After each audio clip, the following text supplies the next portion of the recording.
السلام على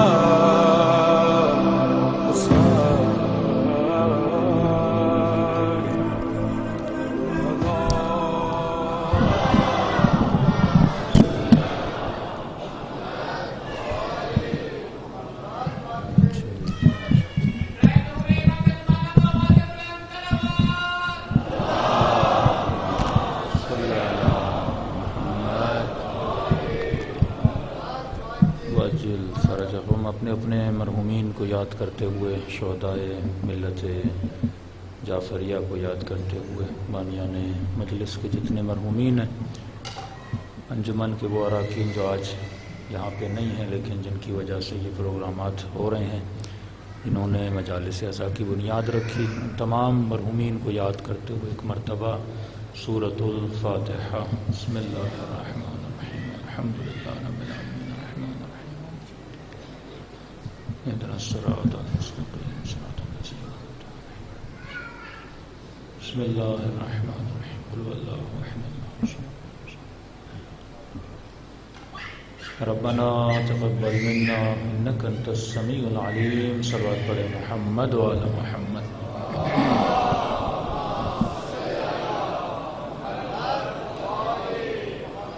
میری گزارش ہوگی آواز تھوڑی بڑھا دیں، بار دیگر صلوات پڑھیں محمد وعلی محمد۔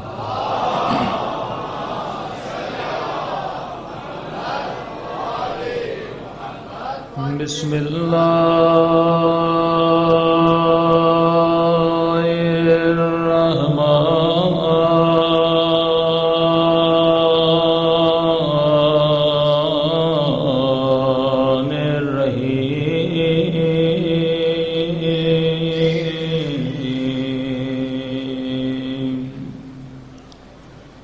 الحمد للہ رب العالمین،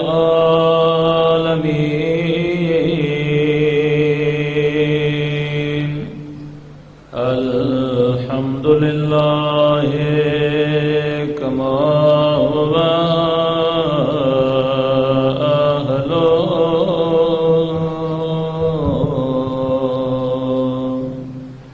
الصلاۃ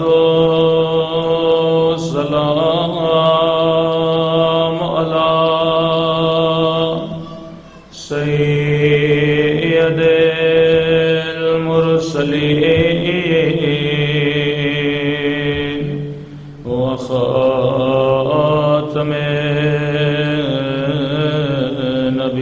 النبیین ابی القاسم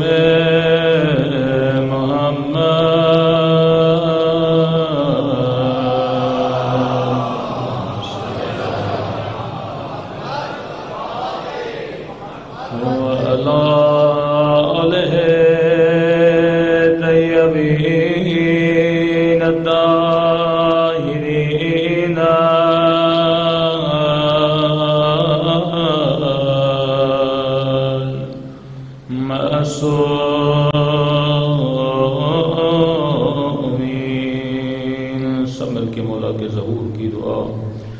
اللہم کل ولیک حجت ابن الحسن صلواتک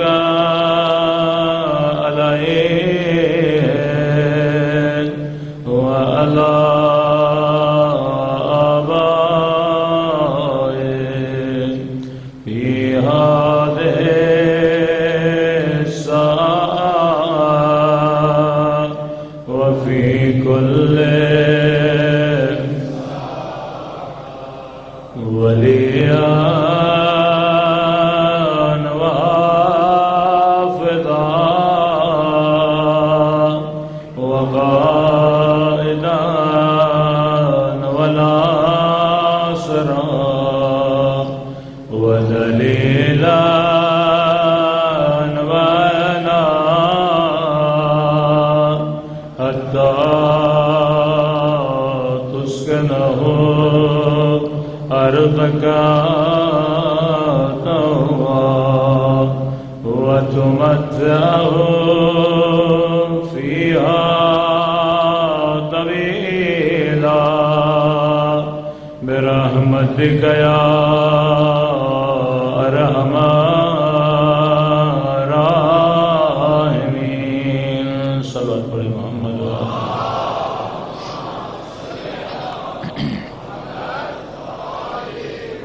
بسم اللہ الرحمن الرحیم رب اشرح لی صدری ویسر لی امری واحلل عقدۃ من لسانی یفقہوا قولی اما بعد فقد قال رسول اللہ صلی اللہ علیہ وآلہ وسلم ان الحسین مصباح الہدی وسفینۃ النجات صلوات پڑھیں محمد وعلی محمد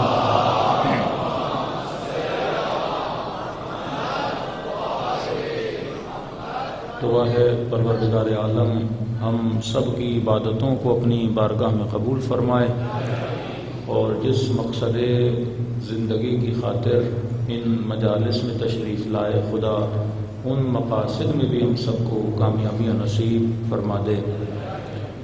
رسول گرامی کی مشہور اور معروف حدیث کہ ان الحسین مصباح الہدی وسفینۃ النجات کہ حسین چراغ ہدایت ہے اور کشتی نجات ہے۔ یاد رکھیے وہ قرآن ہو یا نبی کا فرمان ہو، یہ انسان کو زندگی میں چلنے کے لیے کچھ اصول بتاتے ہیں۔ اگر امت قرآن کے بتائے ہوئے اصولوں پہ عمل کرے تو انسان کی دنیا بھی کامیاب، انسان کی آخرت بھی کامیاب۔ دوسرا، جب اصول بنائے جاتے ہیں تو یہ نہیں بولا جاتا کہ یہ اصول آپ کے لیے ہے اور ہمارے لیے نہیں ہے۔ جب اصول بنائے جاتے ہیں تو عمومی طور پہ سب کے لیے بنائے جاتے ہیں۔ مثلا آپ روڈ پہ گاڑی چلا رہے ہیں اور ایک سگنل آیا، اب ریڈ سگنل ہو تو رکنا ہے، گرین ہو تو چلنا ہے۔ اب بندہ بولے یہ جو ریڈ سگنل ہے میرے لیے نہیں ہے، یہ صرف آپ کے لیے ہے، نہیں۔ اصول جب بنتا ہے تو اصول سب کے لیے بنایا جاتا ہے۔ آج جو ماحول آپ پاکستان میں دیکھ رہے ہیں، یا ایک تفرقے کا ماحول کہ مسلمان کا دشمن بنا ہوا ہے، یہ سب نتیجہ اس بات کا ہے کہ ہم نے اللہ کے بتائے ہوئے اصولوں پر عمل نہیں کیا۔ آج اگر کسی کو قرآن کی آیت سناؤ تو فوراً جواب میں یہ بولتا ہے کہ میرا مفتی کیا کہتا ہے، میرا مولوی کیا کہتا ہے۔ یہ نہیں دیکھتا کہ قرآن کیا بول رہا ہے، یہ نہیں دیکھتا کہ رسول کیا بول رہے ہیں۔ اگر پوری امت، وہ شیعہ ہو سنی ہو، اگر اپنی زندگی میں قرآن کے اصولوں کو اتار دے اور اس اصول پہ عمل کرے تو کبھی بھی ہمارے درمیان جھگڑے نہ ہوں۔ یہ جتنے مسائل ہیں، سب مسائل کا مسئلہ یہ ہے کہ ہم الہی بنائے ہوئے اصولوں پہ عمل نہیں کرتے۔ مجھے اپنا بنایا ہوا اصول تو عزیز ہے، لیکن اللہ کے اصول پر میں نے عمل نہیں کرنا۔ اب سب سے بڑا اعتراض تشیع پر اور شیعوں پر کیا ہے؟ کہتے ہیں کہ آپ شیعہ لعنت بھیجتے ہیں۔ یہ لعنت بھیجنا برا کام ہے، لعنت بھیجنا فعل قبیح ہے، لعنت بھیجنا مسلمان کو نہیں چاہیے۔ تو اب یہاں پہ سوال اٹھتا ہے کہ کیا لعنت بھیجنا سرے سے غلط ہے یا صحیح ہے؟ پہلے تو یہ جستجو ہو کہ واقعاً خود فعل لعنت اچھا ہے یا برا ہے، حلال ہے یا حرام ہے۔ تو ہم یہ جواب دیتے ہیں اس کو ہم کہاں پر دیکھیں گے؟ قرآن میں دیکھیں گے، الہی اصول میں دیکھیں گے۔ اگر لعنت بھیجنا برا ہے تو خدا کو کبھی لعنت نہیں بھیجنی چاہیے۔ خدا تو یہ کہتا ہے کہ بسم اللہ الرحمن الرحیم سے پہلے اعوذ باللہ من الشیطان اللعین الرجیم پڑھ، میرے نام لینے سے پہلے شیطان پہ لعنت بھیج۔ تو اتنا تو ثابت ہوا کہ لعنت بھیجنا برا فعل نہیں ہے۔ اگر لعنت بھیجنا برا ہوتا تو خدا خود کبھی لعنت نہ بھیجتا، خود کہہ رہا ہے کہ لعنت بھیج کس پر؟ شیطان پر۔ تو اتنا تو ثابت ہوا کہ لعنت بری چیز نہیں ہے۔ اب بحث اس پہ آئے گی کہ لعنت کس پہ بھیجی جائے اور کس پہ نہ بھیجی جائے۔ یہ فیصلہ بھی نہ شیعہ کرے گا، یہ فیصلہ بھی نہ سنی کرے گا، یہ فیصلہ کون کرے گا؟ قرآن کرے گا۔ اب کبھی کبھی ہم کئی کام خود کر رہے ہوتے ہیں پر ان کاموں کے منکر ہوتے ہیں۔ میں بولتا ہوں کہ میں نہیں کرتا، ہو سکتا ہے کوئی مفتی کوئی مولوی یہ بولے کہ بھائی ہم تو لعنت نہیں بھیجتے، لیکن ہر بسم اللہ سے پہلے وہ خود ایک لعنت ضرور بھیجتا ہے۔ بولے گا میں لعنت نہیں بھیجتا، لیکن وہ خود بسم اللہ سے پہلے لعنت ضرور بھیجتا ہے۔ اب دوسرا سوال، پہلا تو یہ ثابت ہو گیا کہ لعنت بھیجنا بری بات نہیں ہے۔ اگر لعنت بھیجنا بری بات ہوتی تو خود خدا کبھی لعنت نہ بھیجتا۔ اب سوال یہ اٹھتا ہے کہ لعنت کس پہ بھیجی جائے اور لعنت کس پہ نہ بھیجی جائے۔ یہ فیصلہ بھی نہ میری مرضی سے ہوگا نہ تیری مرضی سے ہوگا، یہ فیصلہ اللہ کی مرضی سے ہوگا، یہ فیصلہ مصطفیٰ کی مرضی سے ہوگا، یہ فیصلہ کلام خدا میں ہوگا۔ اب کمال یہ ہے کہ ہر بندہ بسم اللہ الرحمن الرحیم پڑھنے سے پہلے کیا پڑھتا ہے؟ اعوذ باللہ من الشیطان اللعین الرجیم۔ اے خدا کس پہ لعنت کر؟ شیطان پہ لعنت کر۔ کبھی سوچا یہ کیوں نہیں کہا کہ ابلیس پہ لعنت کر؟ شیطان صفت ہے، ابلیس نام ہے۔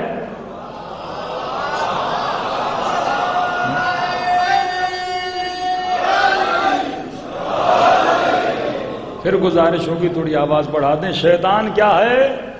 صفت ہے۔ ابلیس کیا ہے؟ نام ہے۔ یہ نہیں کہا کہ میری لعنت ہے ابلیس پر، کہا کہ اللہ کی لعنت ہے شیطان پر۔ شیطان صفت ہے، ابلیس کیا ہے؟ نام ہے۔ اللہ لعنت نام پہ نہیں بھیجتا، اللہ لعنت صفت پہ بھیجتا ہے۔ کہ دیکھ میں کس پہ لعنت بھیج رہا ہوں۔ اب کبھی کبھی مذاق میں چلیے صحیح، لیکن آپ بعض اوقات بولتے ہو کہ مولانا یہ جو میرا بیٹا ہے یہ بڑا شیطان ہے۔ ابھی قرآن میں کہا کہ اللہ کی لعنت ہے کس پر؟ شیطان پر، اور وہیں پہ اپنے بیٹے کو کیا بول دیا؟ یہ شیطان ہے۔ شیطان کا مطلب کیا ہوتا ہے؟ شرارتی۔ شیطان کا مطلب کیا ہوتا ہے؟ اذیت دینے والا۔ شیطان کا مطلب کیا ہوتا ہے؟ لوگوں کو تنگ کرنے والا۔ بچے کو شیطان کیوں بولا جاتا ہے؟ کیونکہ بچہ بچپن میں شرارت کرتا ہے۔ ایک بندہ سو رہا ہے اسے جا کے اٹھا دیتا ہے، لوگوں کی گھنٹیاں بجا کے بھاگ جاتا ہے، برتن کو توڑتا ہے۔ جس بچے کو آرام اور سکون نہ ہو، بس اس کی فکر میں یہ ہو کہ میں نے کس کو کس طرح کیا کرنا ہے؟ تنگ کرنا ہے، تبھی آپ کیا بولتے ہو؟ یہ شیطان ہے۔ لیکن خدا اس کی شیطنت کو معاف کرتا ہے، کیونکہ جب تک یہ بالغ نہیں، کہا شرارت کرے بھی تو بچہ ہے، صاحب عقل نہیں۔ لیکن اگر بندہ بالغ ہونے کے بعد بھی شیطانی سے باز نہ آئے تو اللہ کی لعنت کا وہ بھی کیا بن جاتا ہے؟ حقدار بن جاتا ہے۔ کہ لعنت نام پہ نہیں ہے، لعنت صفت پر ہے۔ اب خدا جب اصول بتاتا ہے، اس اصول سے کوئی بچ نہیں سکتا، کسی کو استثناء نہیں ہے۔ 40 سے زیادہ مرتبہ خدا نے قرآن میں لعنتیں بھیجی ہیں، لیکن ہر لعنت میں خدا نے کیا بیان کیا ہے؟ صفت بیان کی ہے۔ اب مسلمان خود سوچے، ان اصول کو جمع کرنا شروع کر دے کہ میں نے کس پہ لعنت بھیجنی ہے اور کس پہ لعنت نہیں بھیجنی، تو ہر اس شخص پہ لعنت بھیج جس کے اندر قرآن کی بتائی ہوئی صفات پائی جاتی ہے۔ اور خدا خود کہتا ہے کہ لعنت اللہ علی القوم الظالمین، اللہ کی لعنت ہے ظالموں پر۔ جب ظالموں پر خدا کی لعنت ہے تو پھر مفتی سے سوال بنتا ہی نہیں کہ یزید پہ لعنت بھیجوں یا نہ بھیجوں۔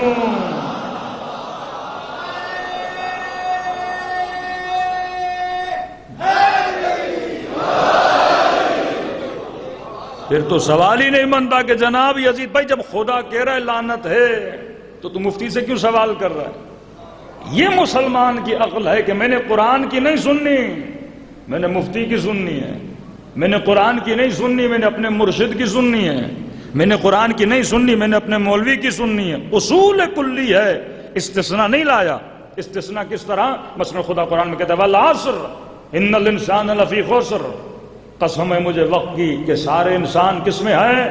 خسارے میں ہیں۔ اب آپ بھی پریشان ہو گئے، جو ردیف انسانیت میں آتا گیا خدا نے کہا سارے انسان خسارے میں ہیں، لیکن اب استثناء لگا دی الا الذین آمنوا وعملوا الصالحات وتواصوا بالحق وتواصوا بالصبر۔ ہاں سارے خسارے میں ہیں، لیکن وہ خسارے میں نہیں جو صاحبان ایمان ہیں، جو عمل صالح انجام دیتے ہیں، جو حق کو تھامے رکھتے ہیں، جو صبر کا سہارا لیتے ہیں یہ خسارے میں نہیں ہیں. لیکن یہاں پہ جب خدا نے کہا کہ لعنت اللہ علی القوم الظالمین، خدا کی لعنت ہے ظالموں پر.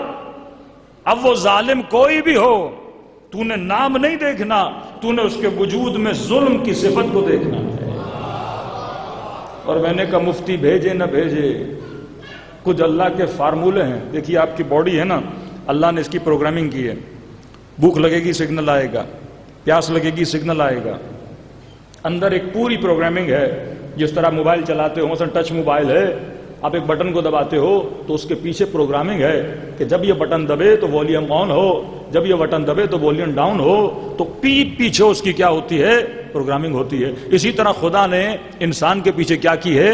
پروگرامنگ کی ہے. اب تبھی بتاتا ہے کہ یہ کرنا یہ نہ کرنا، یہ کرو گے تو یہ نقصان ہوگے. اب وہ کوئی بھی کرے.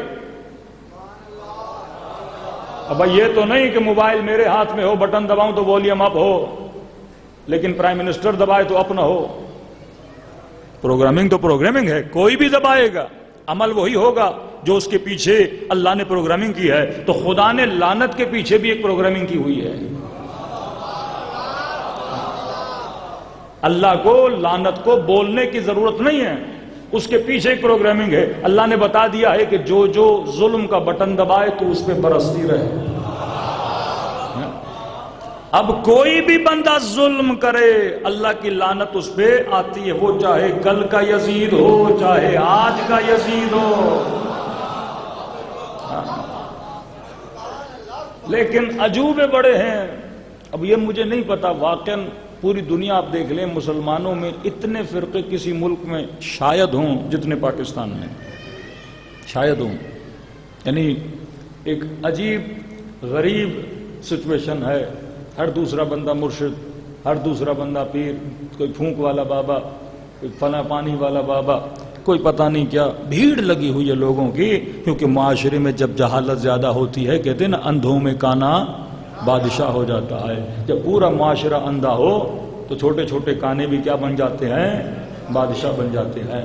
اب کچھ ہی دن پہلے میں سوشل میڈیا پہ دیکھ رہا تھا، ایک تھے مفتی تھے، پتہ نہیں کیا تھے، تو کہنے لگے کہ میں نے خواب دیکھا ہے. اب یزید کو بچانے کے لیے خوابوں کا سہارا لیا جا رہا ہے.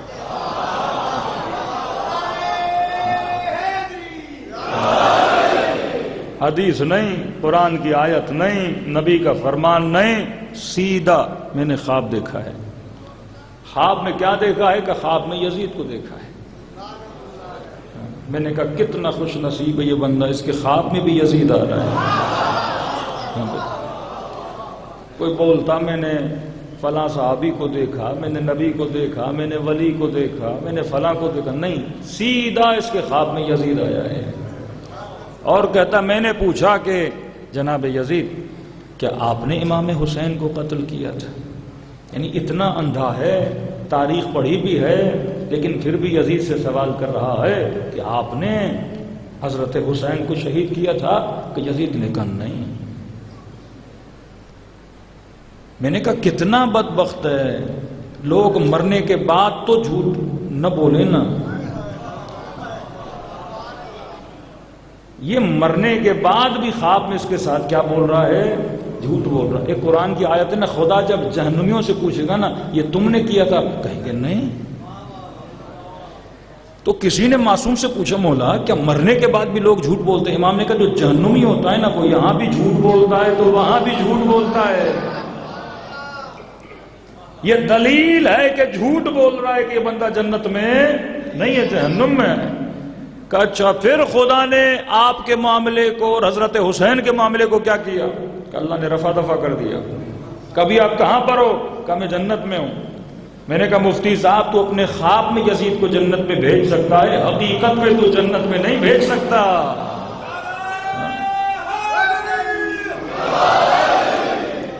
یہ عالم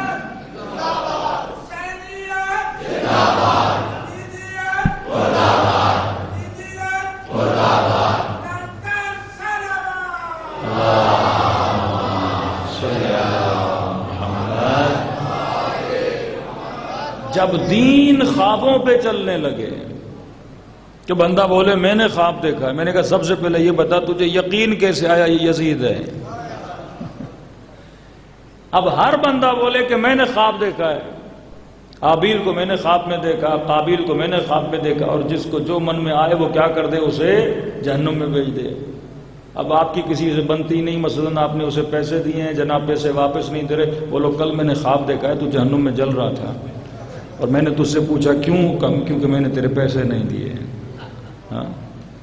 خوابوں پہ دنیا نہیں چلتی، تبھی خدا نے قرآن کے اصول بنائے ہیں کہ اصولوں پہ عمل کرو گے دنیا بھی آباد ہوگی، آخرت بھی آباد ہوگی۔ یہ جو اصول ہم نے خود بنائے ہوئے ہیں کہ یہ جناب وہ جناب زندگی میں جو بھی کرے یہ جنتی ہے، یہ اصول قرآن کا اصول نہیں ہے۔ ایک اصل قرآن بتاتا ہے، ایک اصل مسلمان بناتا ہے، ایک اصل حاکم بناتا ہے جو شاید اپنے مفاد میں بنائے، لیکن یہ قرآن وہ ہے کہ جس میں ذرہ برابر نہ کمی کی جا سکتی ہے نہ اضافہ کیا جا سکتا ہے، جس کی قسم خود خدا نے کھائی ہے کہ انا نحن نزلنا الذکر وانا لہ لحافظون، ہم اس قرآن کے محافظ ہیں اور حفاظت کرنے والے ہیں۔ لہذا جب قرآن پڑھو تو اس کے اصولوں کو اتارتے جاؤ کہ خدا کہتا ہے میری لعنت ہے ظالموں پر۔ اب ظلم کوئی بھی کرے اللہ کی اس پہ لعنت ہے، پھر خدا کہے کہ لعنت اللہ علی القوم الظالمین، لعنت اللہ علی القوم الکاذبین، خدا کی لعنت ہے ظالموں پر، جو بھی ظلم کرے اللہ کی لعنت ہے۔ پھر کہا اللہ کی لعنت ہے جھوٹوں پر۔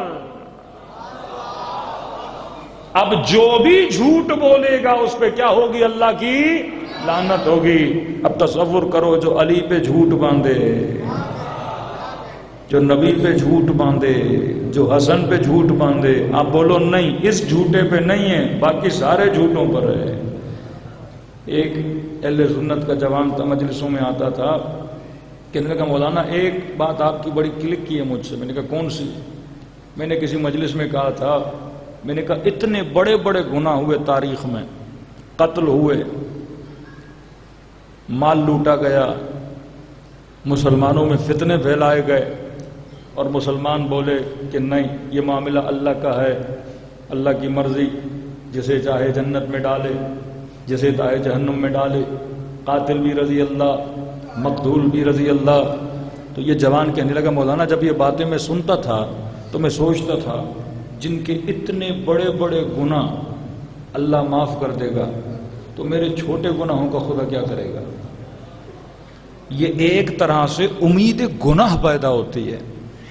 لیکن علی ابن ابی طالب کی سختی دیکھیے نا، کہ علی جب حاکم بنے، فرمایا گھوڑے پہ سوار ہو کے بدن پہ ایک لباس تھا، اور کہنے لگے کہ آیا اہل کوفہ غور سے علی کو دیکھو، یہ جو گھوڑا لے کر آیا ہوں یہ میری سواری، یہ جو لباس میرے تن پر ہے، فرمایا جب علی تخت کو چھوڑے گا یہی سواری لے کر جائے گا اور اسی ایک لباس میں واپس جائے گا۔ جب تخت پر آئے تو اعلان کیا کہ میں نے تمہیں منع کیا تھا کہ علی کو حاکم نہ بناؤ، کیونکہ تجھ سے علی کی عدالت برداشت نہیں ہوتی۔ علی نہیں، حاکم بنو، حاکم بنو۔ اور جیسے حاکم بنے، امام نے فرمایا جتنی حکومتیں گزر چکی ہیں ان حکومتوں میں اگر کسی بھی شخص نے بیت المال سے غلط طریقے سے پیسہ لیا ہے، علی اس کے حلقوم سے باہر نکالے گا۔ کہنے لگے علی تیری حکومت میں اگر کوئی کرپشن ہو تو پکڑنا، جو سزا ہمیں منظور، لیکن علی پچھلا کھاتا کھولنے کی ضرورت نہیں ہے۔ امام نے کہا وہ امام کا حساب جو آج کا حساب لے کل کا حساب نہ لے۔ کس بات سے دشمنی تھی؟ مسئلہ علی ابن ابی طالب سے نہیں تھا، مسئلہ اصول علی ابن ابی طالب سے تھا۔ وہ بھی کہتے تھے حسین سچا ہے، حسین سخی ہے، حسین صابر ہے، حسین عابد ہے۔ دشمن علی بھی کہتا تھا اگر اس کے کوئی سوال کا جواب نہیں ہوتا تھا، کہتا تھا علی کے ہوتے ہوئے مجھ سے کیوں پوچھنے آتے ہو، جب علی جیسا عالم موجود ہے۔ آج تک دشمن علی نے علی کو یہ نہیں بولا کہ علی بہادر نہیں ہے، وہ بھی بولتے تھے علی شیر خدا ہے، وہ بھی کہتے تھے علی فاتح خیبر ہے، وہ بھی کہتے تھے علی فاتح خندق ہے۔ نہ سخاوت سے مسئلہ تھا، نہ شجاعت سے مسئلہ تھا، مسئلہ تھا اصول علی ابن ابی طالب سے، کہ علی تھوڑا سا تو کمپرومائز کر، تھوڑا سا تو اپنے اصول میں نرمی لا. یہ کیا مطلب ہے میں عدالت کروں گا، پچھلا جتنا حساب ہے ایک ایک سے لوں گا؟ امام نے فرمایا نہیں، اگر آج میں عدالت نہ کروں تو امت کیا سوچے گی؟ علی بڑوں کو چھوڑ رہا ہے اور چھوٹوں کی کیا لے رہا ہے؟ حساب و کتاب لے رہا ہے. جیسے ہمارے ہاں غریب کی گاڑی کو تو پولیس روکتی ہے، امیر کی گاڑی کو کسی کی ضرورت بھی نہیں ہوتی کہ روکے جائے. ہمارے مولانا صاحب سے کہتے ہیں مولانا جب تک چھوٹی گاڑی تھی اور دوسرے تیسرے ناکے میں پولیس کہتی تھی جناب کاغذ دکھاؤ، کہ جب بڑی گاڑی دی کوئی ریوو اور پراڈو لے لی کہ ابھی یاد ہی نہیں، نہ گاڑی کے کاغذ ہیں نہ کسی نے روکا ہے. اللہ کی دربار میں یہ چیز نہیں ہے کہ آپ یہ سوچیں کہ خدا کی عدالت. نجاشی صحابی امیر المومنین ہے، نماز علی کے پیچھے، خطبے علی کے سنتا ہے، لیکن رات کو آ رہا تھا اور علی کے ایک بتائے ہوئے اصول پہ اس نے عمل نہیں کیا. میں بارہا کہتا ہوں زندگی میں اگر اہل بیت اور قرآن کے بتائے ہوئے اصولوں پر عمل کرو گے تو دنیا بھی آباد، آخرت بھی آباد. دو چیزیں یاد رکھو، ایک ہوتا ہے شریعت کا قانون، قوانین شرعی، دوسرا قوانین مدنی. مدنی قوانین جو انسان بناتا ہے، ٹریفک کے رولز، ملک کے قوانین، یہ مدنی قوانین ہیں، انسان کے بنائے ہوئے قوانین. اور یہ قانون کون بناتا ہے؟ جو عقلاء ہوتے ہیں، پڑھے لکھے لوگ، سلجھے ہوئے لوگ، سمجھدار لوگ، عقل کو مد نظر رکھتے ہوئے معاشرے میں ایک نظم اور ضبط کو پیدا کرنے کے لیے کیا بناتے ہیں؟ قانون بناتے ہیں. خدا بھی انسان کی زندگی میں سکون لانے کے لیے، راحت لانے کے لیے، آخرت میں جہنم کے عذاب سے بچنے کے لیے، کیونکہ انسان کو نہیں پتا کہ میں نے شہوت کو، میں نے پیٹ کو، میں نے حسد کو، میں نے بغض کو، میں نے غصے کو، میں نے لالچ کو، میں نے حرص کو کیسے کنٹرول کرنا ہے. تو اہل بیت کیا بتاتے ہیں؟ قرآن کیا بتاتا ہے؟ قانون بتاتا ہے کہ دیکھ اس قانون پہ عمل کر، زندگی میں کیا ملے گا؟ سکون ملے گا. تشریح میں بعد میں آؤں گا، لیکن علی ابن ابی طالب کے بتائے ہوا ایک قانون، علی فرماتے دیکھ، نجاشی اپنے اصحاب کو بتاتے ہیں کہ دیکھو کبھی بھی برے بندے کی صحبت میں نہ بیٹھا کرو، بیٹھو کہ زندگی تباہ ہو جائے گی. اور یہ نہ کہا کرو کہ مولا 5 منٹ بیٹھنے سے کیا ہوتا ہے، 10 منٹ بیٹھنے سے کیا ہوتا ہے. کہ نہیں، اصول سمجھ لو. شیطان کم سے شروع کرتا ہے پر کم پہ راضی نہیں ہوتا. منیمم سے شروع کرتا ہے پر کبھی تجھے منیمم پہ چھوڑتا نہیں ہے. کہ آپ دیکھتے ہو بہت بڑی شخصیت ہے لیکن اچانک اس کا کردار بدل جاتا ہے، بندہ پریشان ہو جاتا ہے. بڑے سے بڑا نمازی تھا، بڑے سے بڑا زاہد تھا، یہ عابد برسیسا، یہ عباد بنی اسرائیل. کبھی قارون کے قصے سنتے ہو، کزن ہے حضرت موسیٰ کا. کیا ہو گیا؟ اتنا نیک بندہ. نبی کے زمانے میں کئی ایسے عابد تھے، زاہد تھے، یا رسول اللہ دعا کریے امیر بن جائیں، امیر بن جائیں. اور جب دعا کی اور زکات لینے کے لیے گئے، جناب رسول کا ہی منکر ہو گیا. فرمایا شیطان کم سے شروع کرتا ہے پر کم پہ راضی نہیں ہوتا. جتنے بھی لوگ ہیں کسی نہ کسی عادت میں اگر کوئی مبتلا ہے، مثلا جو لوگ سگریٹ پیتے ہیں، آپ سب سے پوچھ لیجئے شروع کیسے ہوا تھا؟ سب کہیں گے مولانا کم سے شروع ہوا تھا. یعنی پہلے 4-5 دوستوں نے کہا کہ ایک پھونک مار لو. ایک پھونک سے کیا ہوتا ہے؟ شیطان یہی بولتا ہے نا، ایک پھونک سے کیا ہوتا ہے؟ ہاں 1 منٹ بات کرنے سے کیا ہوتا ہے؟ آدھا منٹ نامحرم کو دیکھنے سے کیا ہوتا ہے؟ ہاں 2 منٹ کوئی گندی چیز دیکھنے، اسی سے شروع کرتا ہے نا. وہ کہتا ہے کم سے شروع کر، پھر میں تجھے عادی کیسے بناتا ہوں، یہ میرا کمال ہے. ہر نشئی، ہر نشہ کرنے والا پہلے کیا کرتا ہے؟ کم سے شروع کرتا ہے. یہ فارمولہ بتا دیا. فرمایا یہ مت کہنا تو سید ہے، یہ مت کہنا تو مولائی ہے، یہ مت کہنا تو نمازی ہے، یہ مت کہنا تو عزادار ہے، یہ مت کہنا تو روزے دار ہے، یہ مت کہنا کہ تو بڑا قرآن پڑھتا ہے، لہٰذا میں تھوڑا کروں گا تو مجھے کچھ کا اصول ہے. آگ کو، پیٹرول کو آگ لگاؤ گے، وہ چھوٹی سی چنگاری بھی ہو وہ کیا ہو جاتا ہے؟ پورے بکھیرے کو پکڑ لیتی ہے. اسی طرح کم سے شروع کرتا ہے پر کم سے راضی نہیں ہوتا. یہ اصول اپنی زندگی میں بٹھا دے. گندگی کی طرف جاؤ گے گندے ہو جاؤ گے، وہ چاہے کوئی بھی ہو. اگر بندہ چھوٹا سا جھوٹ بولے، جھوٹ جھوٹ ہوتا ہے، چھوٹا اور بڑا نہیں ہوتا. تو مولا نے منع کیا، فرمایا ایک اصول یاد رکھ لے، غلط محفل میں نہ بیٹھا کرو، غلط لوگوں میں نہ بیٹھا کرو. محفل کا اثر ہوتا ہے، صحبت کا اثر ہوتا ہے. ظلمتوں میں جاؤ گے، اندھیروں میں ڈھل جاؤ گے، نور میں آؤ گے، نورانی بن جاؤ گے۔ ارے کتنا اثر ہوتا ہے، بندہ ایک ہفتے کے لیے کربلا جاتا ہے، کیا نماز کی لذت ہوتی ہے، کیا ذکر خدا کی لذت ہوتی ہے، کیا عبادت کی لذت ہوتی ہے۔ کیوں یہ لذت آ گئی؟ یہ لذت گھر کے مصلے پہ کیوں نہیں آئی؟ یہ لذت گھر کی محلے کی مسجد میں کیوں نہیں آئی؟ کیونکہ وہاں پہ وہ صحبت نہیں تھی جو کربلا میں حسین کی صحبت مل رہی تھی۔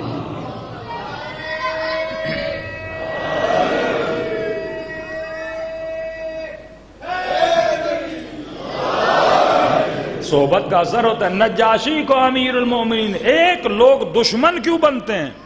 مسئلہ اصول سے ہے۔ امام حسین نے کہا سر کٹا دوں گا لیکن اصول کو نہیں چھوڑوں گا۔ آپ ہر سوسائٹی میں دیکھو، وہ لوگ تکلیف میں ہوتے ہیں جو اپنے اصولوں پہ کمپرومائز نہیں کرتے۔ نفاق اپنے اصول پہ کمپرومائز کرنے کا نام ہے۔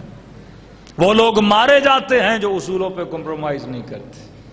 ان لوگوں کو قتل کیا جاتا ہے جو اصولوں پہ کیا مسئلہ تھا حسین ابن علی کا؟ یہی مسئلہ تھا، علی اصول پہ کمپرومائز نہیں کریں گے۔ جنگ جمل، جنگ صفین، جنگ نہروان، یہ ساری جنگیں کیوں ہوئی؟ کیونکہ علی اصول پہ کمپرومائز کرنے کے لیے تیار نہیں تھے۔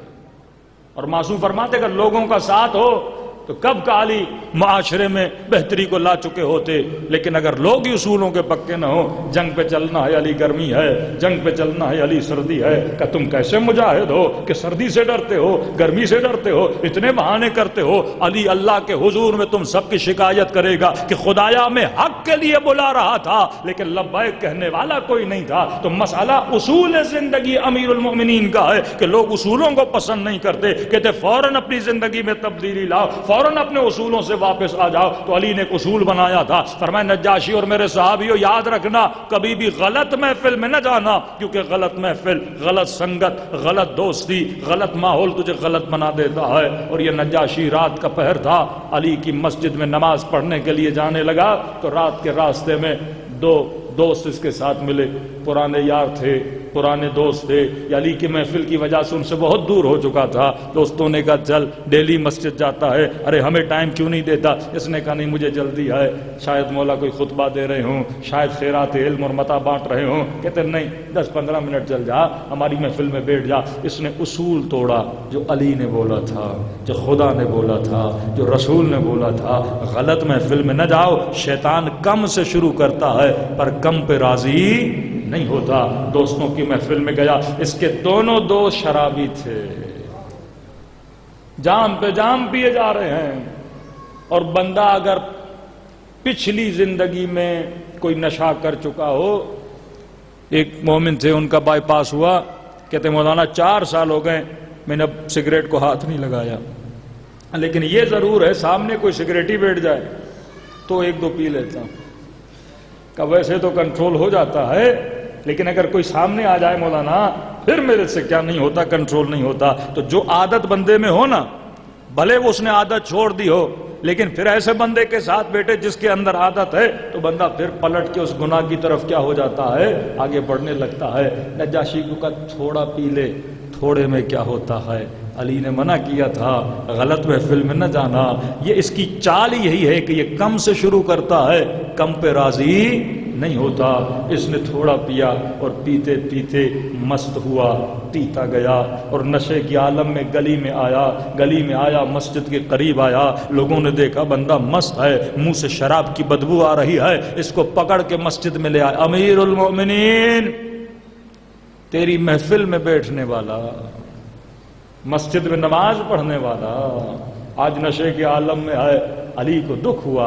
امام نے کہا اگر تنہائی میں پیا ہوتا، کسی کو پتا نہ ہوتا، تو جانے تیرا رب جانے، جا کے معافی کر۔ لیکن جب گناہ علنی ہو جاتا ہے، جب گناہ عمومی ہو جاتا ہے، جب علل اعلان بندہ گناہ کرتا ہے، یہ فساد ہے، معاشرتی فساد ہے، یہ سوشل جرم ہے۔ امام نے کہا میں تجھے سزا دوں گا۔ 3-4 اصحاب آگے، علی اپنا ہے معاف کر دو، علی اپنا ہے، لوگ کیا بولیں گے، علی کہیں تجھے چھوڑ کے نہ چلا جائے۔ امام نے فرمایا ایسا بندہ علی کو پسند ہی نہیں جو علی کی عدالت کی وجہ سے علی کو چھوڑ کے چلا جائے۔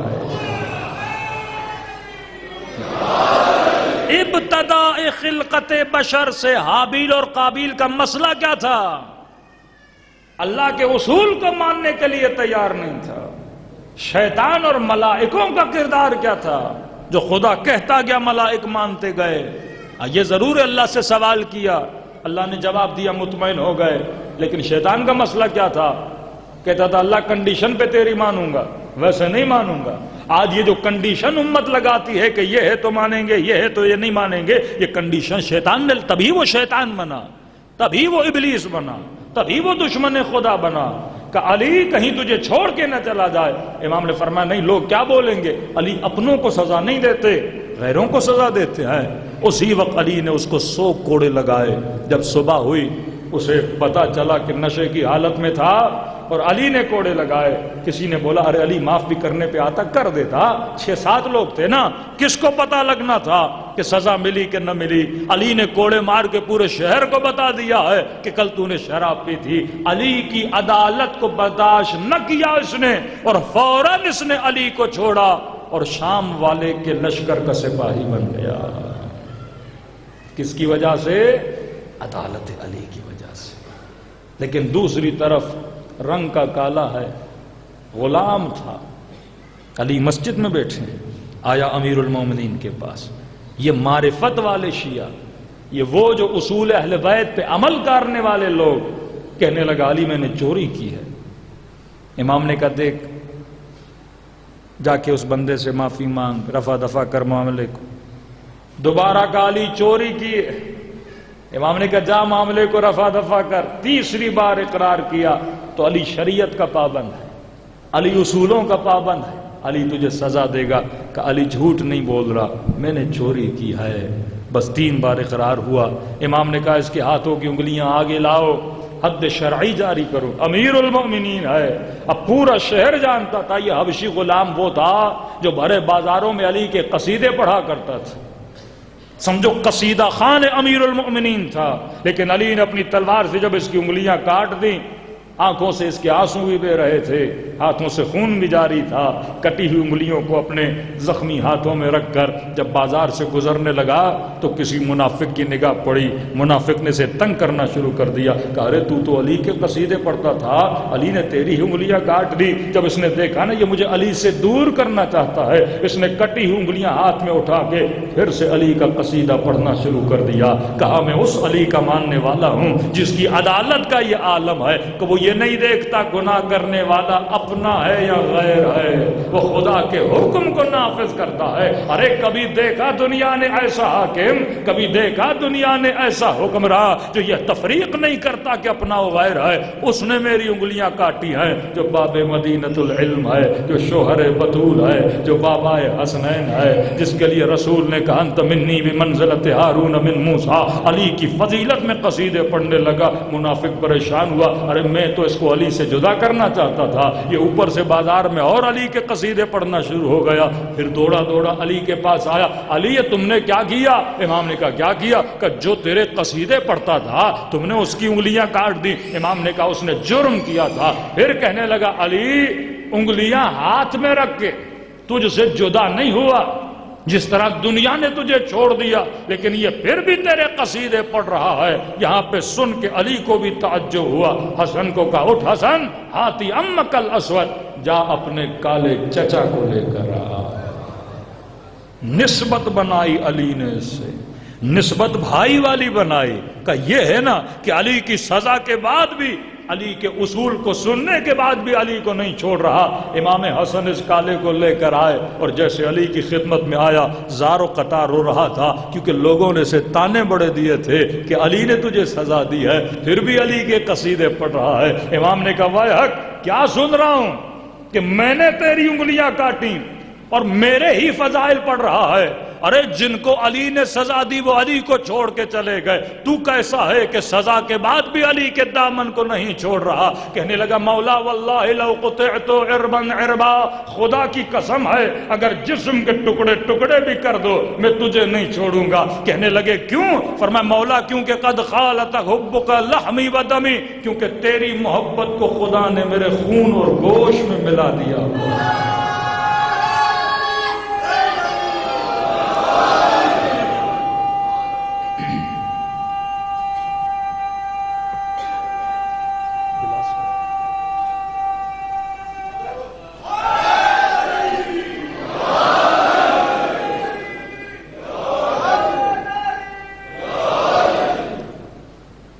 طرح کے لوگ، ایک وہ جو اصول کو سن کے امام کو چھوڑ جائیں، دوسرے وہ جو اصول کے پابند ہو۔ حسین نے سر کٹایا، اصول نہ چھوڑا، اصول پسند بنو۔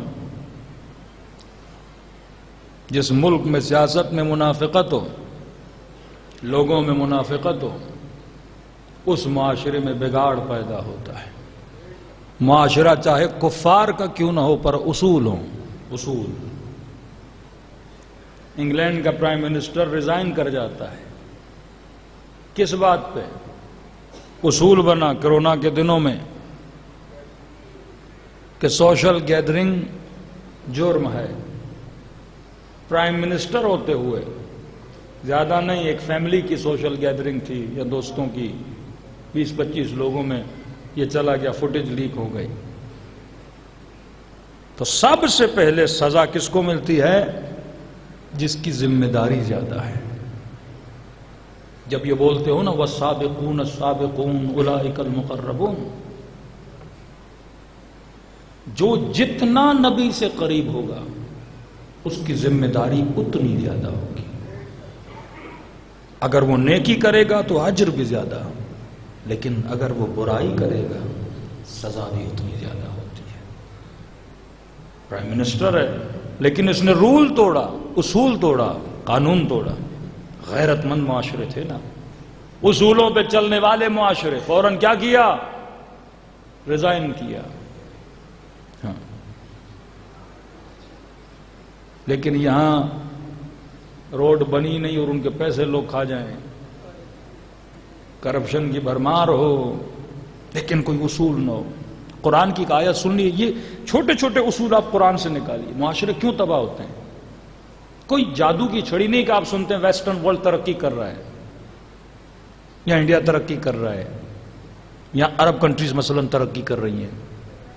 کیوں؟ کیونکہ وہ اصول کو فالو کرتے ہیں۔ اچھا مسلمان بننا ہے، اصول فالو کرو، آٹومیٹیکلی بن جاؤ گے۔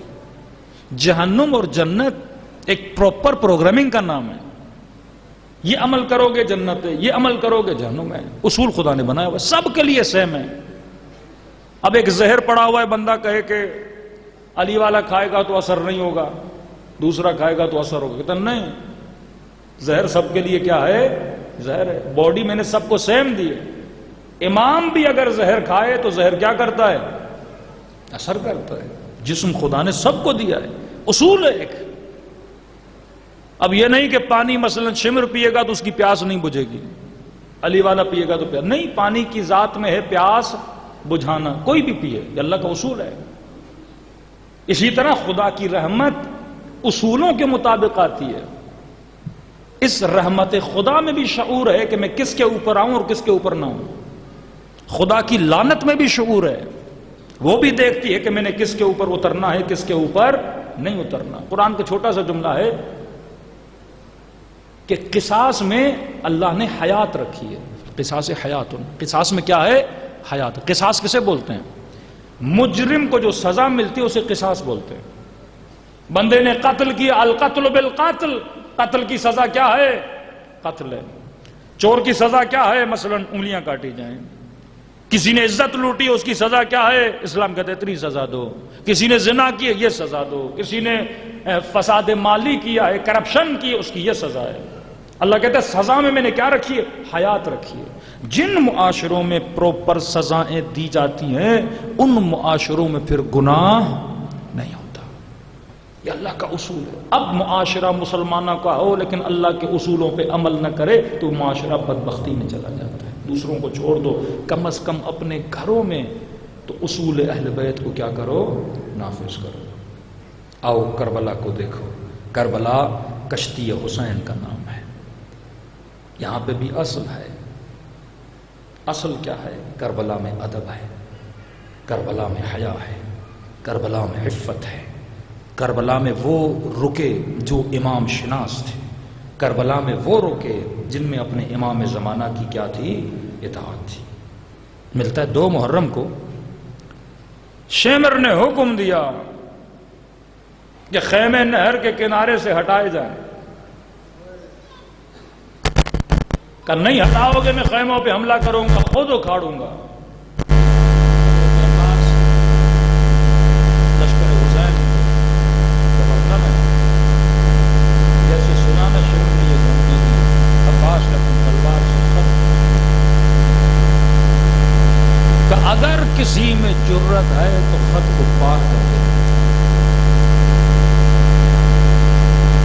جب تک عباس کی رگوں میں خون دوڑ رہا ہے میں کسی کو آگے آنے نہیں دوں گا، میرے ہوتے ہوئے کوئی حسین کے خیموں کو ہاتھ لگائے۔ کہتے خط کھینچ کے اتنا جلال تھا حضرت عباس کے آستینوں کو پلٹ کے تلوار کو نکال کے اس خط کے پیچھے کھڑے ہو گئے کہ ہے کوئی مائی کا لال تو آگے آئے۔ سیدہ زینب کہتی ہیں امام حسین بی بی کے خیمے میں آئے۔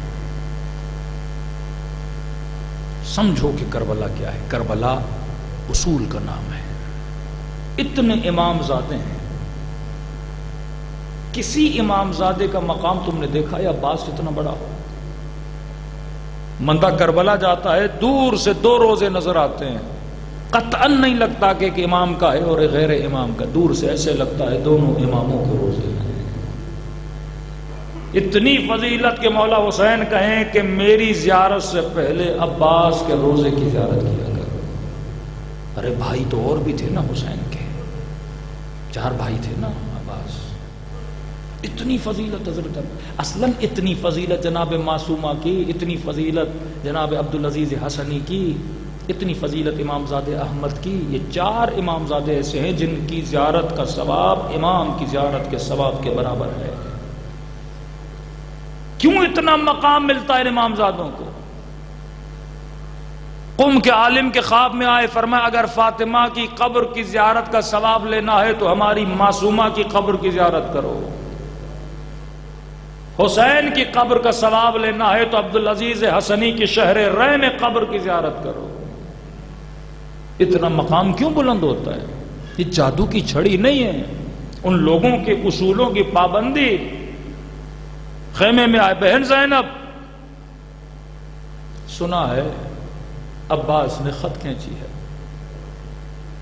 دشمن کو للکارا ہے، جب تک میں زندہ ہوں کسی میں جرت ہے تو آگے آئے۔ بی بی نے کہا حسین عباس کے ہوتے ہوئے کس کی جرت کہ ہمارے خیموں کی طرف آنکھ اٹھا کے دیکھی؟ کہا حسین پریشان لگ رہے ہو، کیا بات ہے؟ کہ زینب میں چاہتا ہوں خیمے ہٹا دیے جائیں۔ ابھی حسین جنگ نہیں چاہتے تو بی بی نے کہا حسین اس میں پریشانی کی کیا بات ہے؟ عباس کو کہہ دو، آج تک عباس نے تجھے نہ کہا ہے، کہہ دو کہ خیمے ہٹا دے گا، عباس خط مٹا دے گا۔ کہ زینب جانتا ہوں کہ عباس میری کتنی اطاعت کرتا ہے، پر مجھے خوف ہے کہیں میرے غازی کا دل ٹوٹ نہ جائے۔ اب ہمت نہیں ہو رہی عباس کو روکوں۔ کہ کیوں حسین؟ کہ زینب یاد ہے جب حسن کے جنازے پہ تیر چلے تھے، میرے عباس کو بڑا جلال تھا، نیام سے تلوار نکالی، مولا بس اجازت دو جنگ کرنا چاہتا ہوں۔ میں نے کہا عباس تیری جنگ یہاں نہیں کربلا میں ہوگی۔ کہ بہن زینب جب مکے کے والی نے مجھے دربار میں بلایا نا، اور جب بیعت مانگنا چاہی اور اس نے میرے ساتھ احترامی کی، آواز کو مجھ پہ بلند کیا، تو عباس دوڑا دوڑا اندر آیا کہ مولا اجازت دو اس کا سر قلم کر کے تیرے قدموں میں رکھ دوں۔ میں نے کہا عباس یہاں نہیں کربلا۔ کہ بہن زینب یاد ہے جب حر نے راستہ روکا تھا، لجام فرس میں ہاتھ ڈالا تھا، اتنا جلال تھا میرے غازی کو کہ مولا اجازت دو یہی اس لشکر کو تہس کر دوں۔ میں نے کہا عباس یہاں نہیں، تیری جنگ کربلا میں ہے۔ کہ زینب اب تو کربلا بھی آ گئی، کیسے روکوں میں عباس کو؟ بی بی زینب نے کہا کہ حسین آپ اپنے خیمے کی طرف چلے جائیے، میں عباس کو مناتی ہوں۔ جگہ جگہ جب حسین کو کربلا میں کسی کی ضرورت پڑی نہ تو ثانیہ زہرا آگے بڑھی تھی، واللہ اگر کربلا میں یہ بہن نہ ہوتی یہ کربلا کا پیغام اس طرح سے نہ پھیلتا۔ فضہ کو کہا کہ فضہ میرے عباس کو بلا کے لاؤ۔ جناب فضہ کہتی ہیں خیمے کے در سے میں نے عباس کو آواز دی۔ کتنے غیور تھے غازی عباس کا، جیسے فضہ کی آواز سنی نا فوراً کہا فضہ میں خود آ رہا ہوں۔ کہتی حضرت عباس جب نہر کو چھوڑ کے فضہ کے قریب آنے لگے، جناب فضہ سے پوچھا جی اماں فضہ، آقا زادی بلا رہی ہیں، کہ جیسے زینب کا نام سنا نا عباس کے تیور بدل گئے، کا ماتھے پہ پسینہ تھا، آستینوں کو الٹا ہوا تھا، عجیب سا جلال تھا اور چہرے پہ سرخی تھی، کہ جیسے سنا نا علی کی بیٹی بلا رہی ہیں۔ کہتے تھوڑی دیر کے لیے رکے کہ عباس کا جلال تھم جائے، چہرے کی سرخی کم ہو جائے، ماتھے سے پسینے کو پوچھا، آستینوں کو سیدھا کیا، تلوار کو نیام میں ڈالا، جس طرح ایک بچہ ماں کے سامنے کھڑا ہو جاتا ہے، اسی ادب کے ساتھ خیمے کے در پہ کھڑے ہوئے، جی میری آقا زادی۔ بی بی زینب نے کہا بس خیمے کے اندر آ، زینب کچھ باتیں کرنا چاہتی ہے۔ زانوئے ادب لگا کے اپنی آقا زادی کے سامنے بیٹھ گئے، جی آقا زادی کوئی حکم ہو؟ کہ عباس سنا ہے تو نے خط کھینچی ہے، کبھی بھی دشمن کی اتنی جرأت کہ آپ کے خیموں پہ حملہ کرے جب تک میں زندہ ہوں۔ کہ عباس جانتی ہوں تو بڑے جلال میں ہے، تیری عزت ہے، تو نے زبان دی ہے عباس کہ ہے کسی کی جرأت تو خط کو پار کر کے دکھائے۔ عباس جانتی ہوں تو نے دشمن کو للکارا ہے، دیکھ عباس حسین چاہتے ہیں کہ خیمے ہٹا دیے جائیں۔ عباس تو بہن کے ساتھ خیمے میں بیٹھا رہے، میں نہیں چاہتی دشمن کے سامنے شرمندہ ہو، کیونکہ تو نے للکارا ہے، برا لگتا ہے عباس، ایک خط کھینچی ہے، تو جا کے خط کو مٹا دے۔ ایک کام کر، میں اکبر کو بھیجتی ہوں، میں اون محمد کو بھیجتی ہوں، وہ خط بھی مٹائیں گے، خیمے بھی ہٹائیں گے۔ کہ اتنا سننا تھا، غازی کھڑے ہو گئے، کہنے لگے آقا زادی عباس کی عزت کیا ہوتی ہے؟ اگر حسین نے کہا ہے اپنے ہاتھوں سے خط کو مٹاؤں گا، امام کے سامنے اظہار وجود کرنا، اصولوں کے پابند تھے۔ کربلا اطاعت امام کا نام ہے، کربلا اصول کا نام ہے۔ بازو کٹا دیے اور اصول کو نہ چھوڑا، آنکھ میں تیر لگا پر اصول کو نہ چھوڑا۔ 4 سالہ بچی روتی رہی پر سر سے ہاتھ نہ ہٹاتی تھی۔ یہ مت کہو تھوڑے میں کیا ہوتا ہے، نئے تھوڑے سے شروع ہوتا ہے اور اتنا تجھے آگے لے جاتا ہے۔ تاریخ تفرقے کے لیے نہیں ہے، تاریخ مسلمانوں کو آپس میں لڑانے کے لیے نہیں ہے۔ یہ بدبخت اور بے وقوف ہیں جو تاریخ سے تفرقہ پیدا کرتے ہیں، تاریخ عبرت کے لیے ہے۔ جب خدا یوسف کے بھائیوں کا قصہ سناتا ہے، جب قارون کا قصہ سناتا ہے، توہین نہیں کر رہا نبی کے بیٹوں کی، عبرت کے لیے بیان کر رہا ہے کہ دیکھ کم سے شروع ہوتا ہے اور بندہ جا کے قاتل یوسف بننے کے لیے تیار ہو جاتا ہے، بھائی بھائی کا قاتل بن جاتا ہے، نوح کا بیٹا باپ کا دشمن بن جاتا ہے۔ وہ کم سے شروع کرتا ہے لیکن کم پہ راضی نہیں ہوتا۔ یہ کریموں کا دربار ہے، کریم ابن کریم۔ ایک ہوتا ہے سخی، ایک ہوتا ہے کریم۔ کریم کا مطلب جو بندے کو کسی نعمت سے محروم نہ کرے۔ 40 کے دن قریب ہیں، مولا کے عاشق کربلا جا رہے ہیں۔ جب بندہ کسی کا عاشق ہونا اور اسے پتا چلے میرے محبوب سے کوئی ملنے جا رہا ہے تو بڑا تڑپتا ہے۔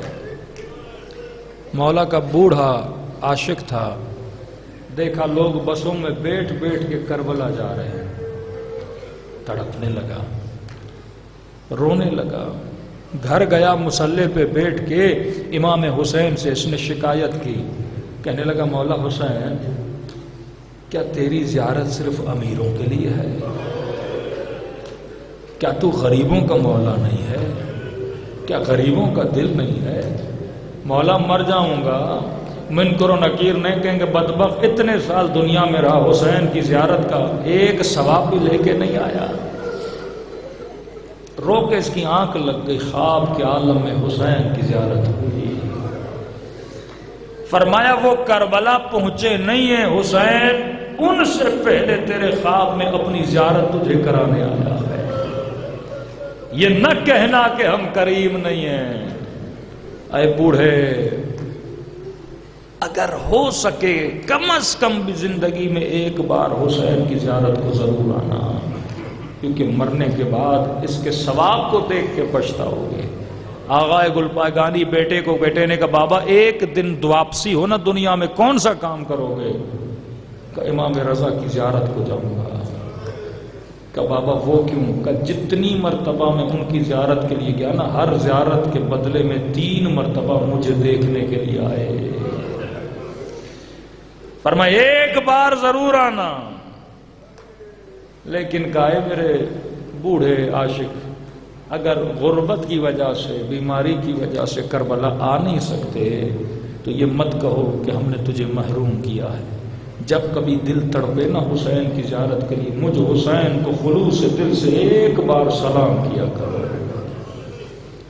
کہ مولا سلام سے ثواب زیارت ملے گا؟ کہ ایک نشانی دیکھنا اپنے اندر، جب مجھ حسین کو سلام کرو اور نہ چاہتے ہوئے اگر تیری آنکھوں سے آنسو آ جائے، یہ مت سمجھنا یہ تیرا آنسو ہے، حسین نے تجھے تیرے سلام کا جواب دیا ہے۔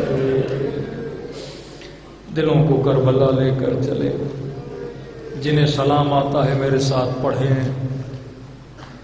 جن کو سلام نہیں آتا لفظ حسین تو سب کو آتا ہے، اپنی زبانوں سے حسین کی صدا کو بلند کریے گا تاکہ اس مجلس سے ثواب زیارت لے کے بلند ہوں۔ السلام علی الحسین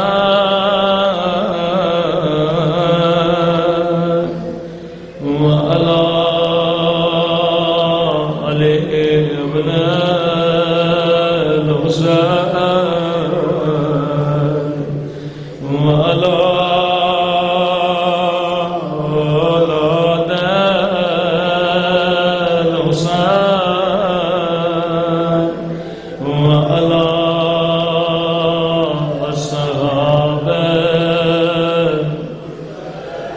بلند آواز سے السلام علی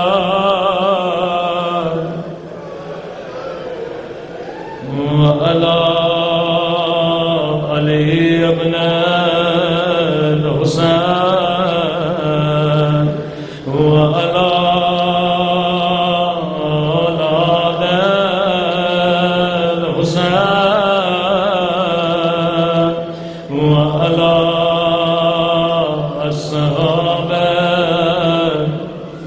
حسین کی صدا بلند ہو، سب مل کے السلام علی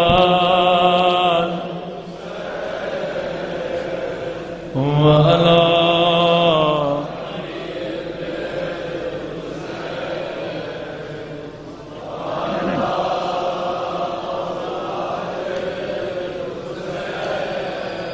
وعلی الصحابہ۔ میرا سلام زینب کی لٹی ہوئی چادر پہ،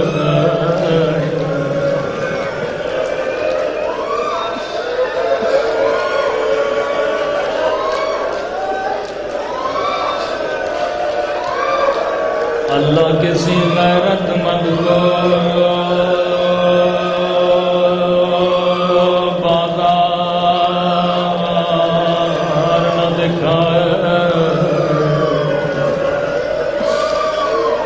رو رو کے کہتے تھے بابا علی فتح کرنا آسان ہے، خندق فتح کرنا آسان ہے، لیکن بابا ماں بہنوں کے ساتھ شرابی کی دربار میں آنا،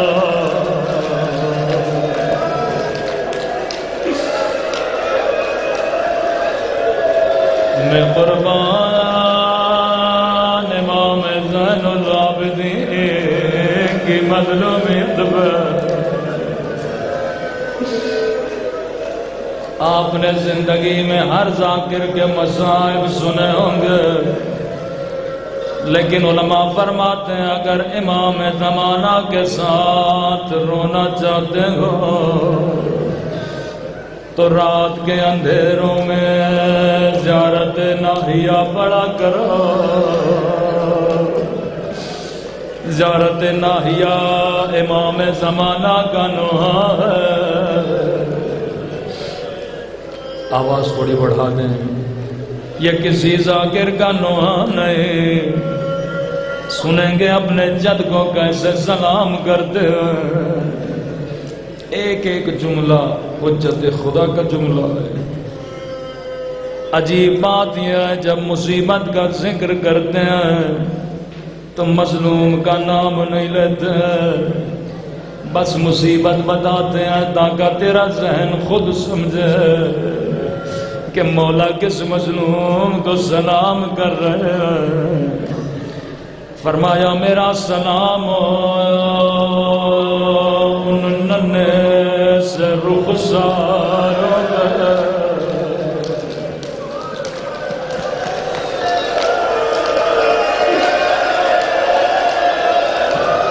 اللہ جانے یہ کس کے رخسار ہے۔ میرا سلام ننھے سے رخساروں پہ جن کا رنگ بدلتا رہا،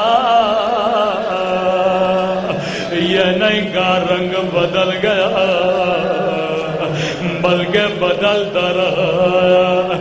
کبھی شمر کے تماچوں نے رنگ نیلا کیا، کبھی ظالم کے تماچوں نے رنگ کالا کیا۔ رسول خدا کا فرمان ہے مسلمانوں کبھی ہے ماں کو بھی منہ پر مارا کرو۔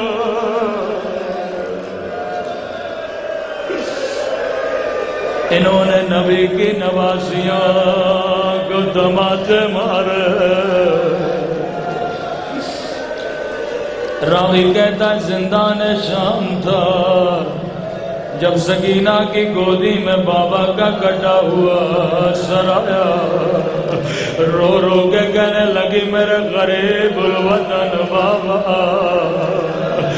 میرے 3 دن کے پیاسے بابا، بابا ذرا آنکھیں کھولو، ذرا میرے زخمی رخسار دیکھو۔ بابا تیری سکینہ کا رخسار چھوٹا تھا لیکن شمر کا ہاتھ بڑا تھا۔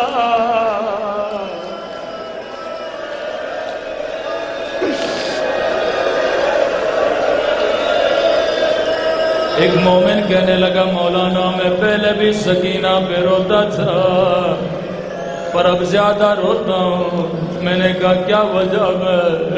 رو کے کہنے لگا مولانا پہلے اللہ نے بیٹی نہیں دی تھی لیکن جب سے گھر میں بیٹی پیدا ہوئی ہے میری سمجھ میں نہیں آتا امام زین العابدین نے کیسے برداشت کیا ہوگا۔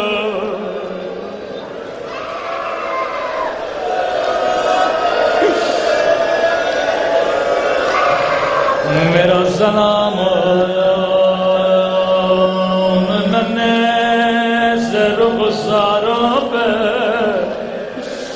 جن کا رنگ بدلتا رہا.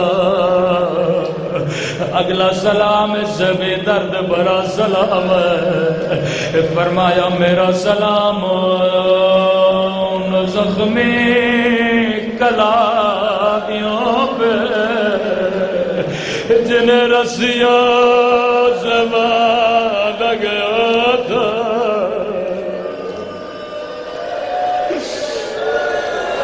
اللہ جانے یہ کس بی بی کی کلائیاں ہے. علماء کہتے ہیں یہ زینب کی بندی کلائیاں ہے. میں نے بڑا سوچا بی بی زینب پہ تو بڑے بڑے مصائب ہیں، لیکن امام زمانہ نے زخمی کلائیوں کو کیوں یاد کیا؟ کسی ذاکر نے کہا مولانا اس لیے کیونکہ 11 محرم کو زینب اونٹ سے ایسے گرے جیسے عباس گرے تھے. شاید کوئی مومن کہے مولانا یہ کیا پڑھ دیا؟ زینب کے تو بازو سلامت ہے، عباس کے بازو سلامت نہیں تھے. میں نے کہا جواب میں نہیں دوں گا. امام زمانہ فرماتے ہیں میرا سلام میری ان پھوپھیوں پہ جن کے ہاتھوں کو ان کی گردنوں سے باندھا گیا تھا. او زینب ایسے گری جیسے عباس گرے تھے.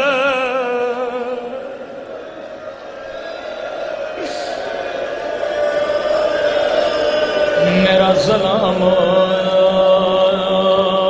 زخمی کلائیوں پہ جنہیں پس گردن باندھا گیا. آخری سلام زحمت تمام یہ دونوں سلاموں سے سخت سلام ہے. فرمایا میرا سلام ان خشک ہونٹوں پہ، میرا سلام ان پھٹے ہوئے ہونٹوں پہ. اللہ جانے یہ کس کے ہونٹ. میرا سلام ان خشک ہونٹوں پہ اور جن پہ ظالم چھڑی مارا تھا. اللہ جانے سکینہ پہ کیا گزرے. خدا کسی بچی کا بابا کا کٹا سر نہ دکھائے.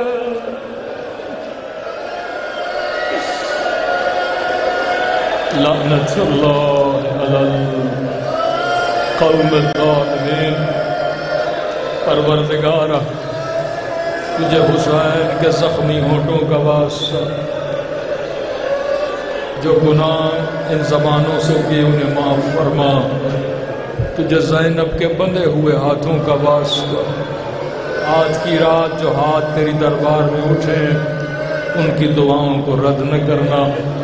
تجھے حسین کے زخمی بدن کا واسطہ، اس بدن نے جو جو گناہ کیے ان گناہوں کو معاف فرما.